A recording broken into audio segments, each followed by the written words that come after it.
Below the equator, the continent of South America possesses nearly every climate and almost every possible variety of scenery to be found anywhere else on Earth.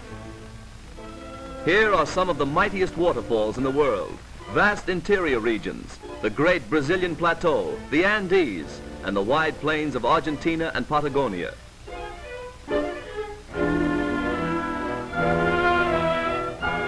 All the atmosphere of the North American Western cattle ranch is to be found throughout the vast plains of the Argentinian Pampas, except for the trappings of the Gaucho, characteristic only of the South American cowboy.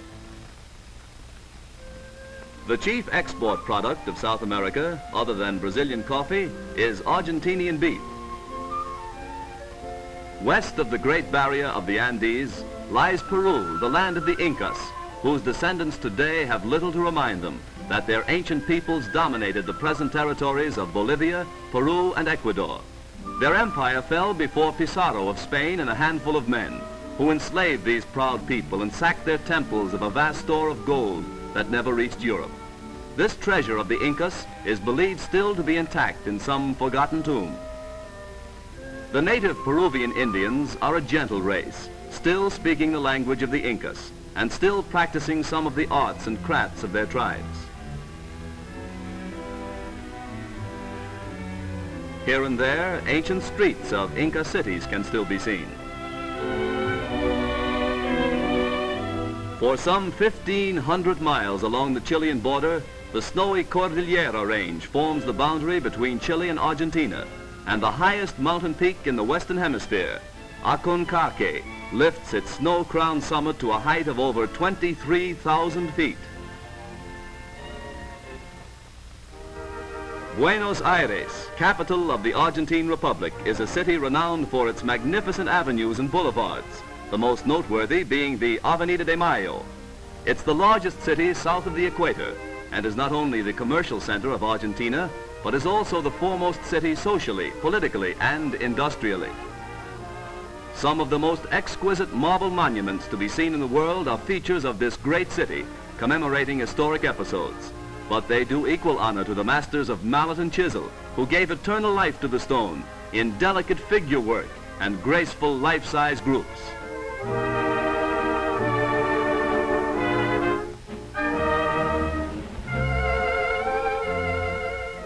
The Plaza de Mayo faces the Rio del Plata, one of the widest rivers in the world.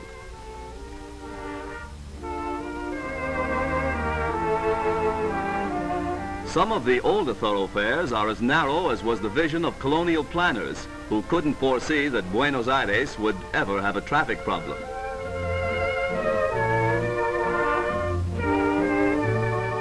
Here's an unusual custom. The only middleman in this industry is the man who fills the gap between the cow and consumer.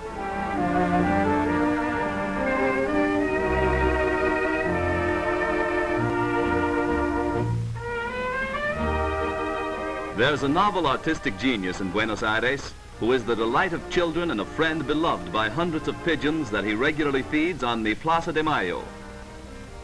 His hobby is the painting of their wings, gently and deftly with brilliant colors.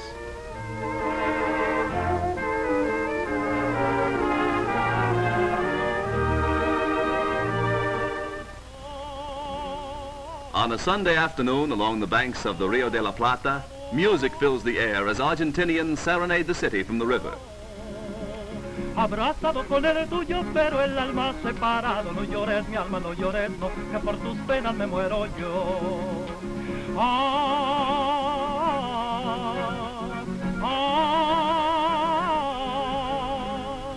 Eres bonita y preciosa, eres capullo de rosa cortado al amanecer.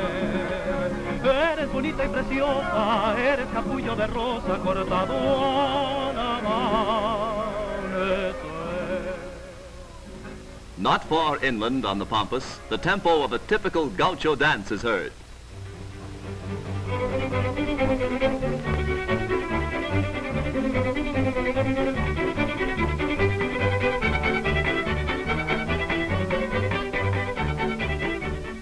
When the dancers are exhausted, one who excels in the elaborate ritual of preparing mate or tea proceeds with her task. It's made from the leaf of an evergreen berry tree, similar to holly which has been dried. and when served in hot water, acts as a marvelous restorative after great fatigue.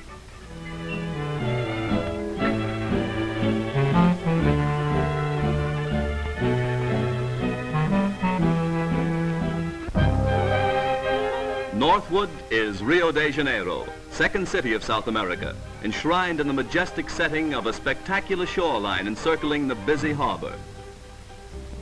A most unique feature of its clean and spacious streets is the decorative mosaic work that adorns the sidewalks. Almost every block has a pavement with mosaic patterns so individual that one could almost find his way about the city by memorizing them.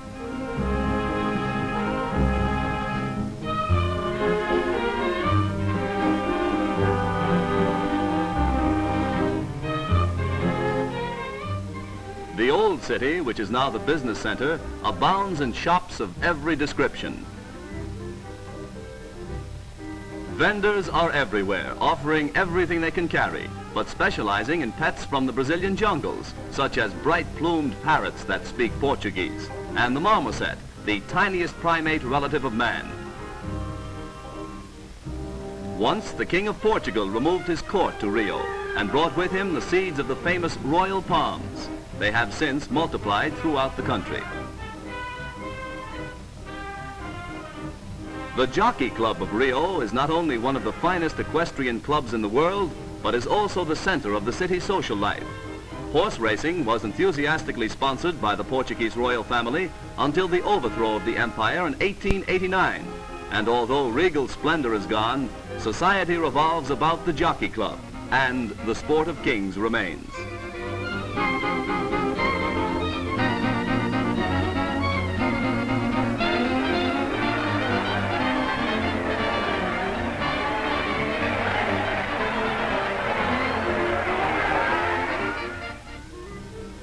Brazilian women, though like all Brazilians they speak Portuguese, have much in common with their South American sisters of Spanish descent, particularly in their love of beautiful shawls, and they understand the graceful art of using them.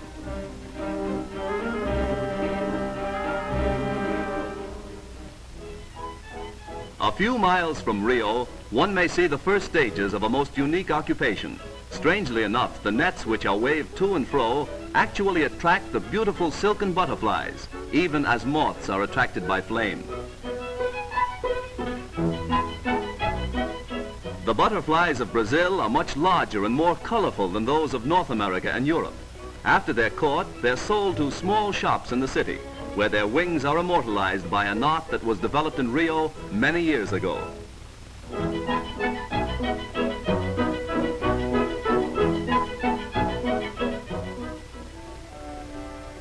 Beautiful Copacabana Beach is a most popular feature of the Rio waterfront, and along the Avenida Beira-Mar, which is constructed beside a granite seawall, are the fine residential suburbs of Botafogo and Gloria. For a distance of 5 miles, this marble promenade follows the crescent shore of Rio Harbor.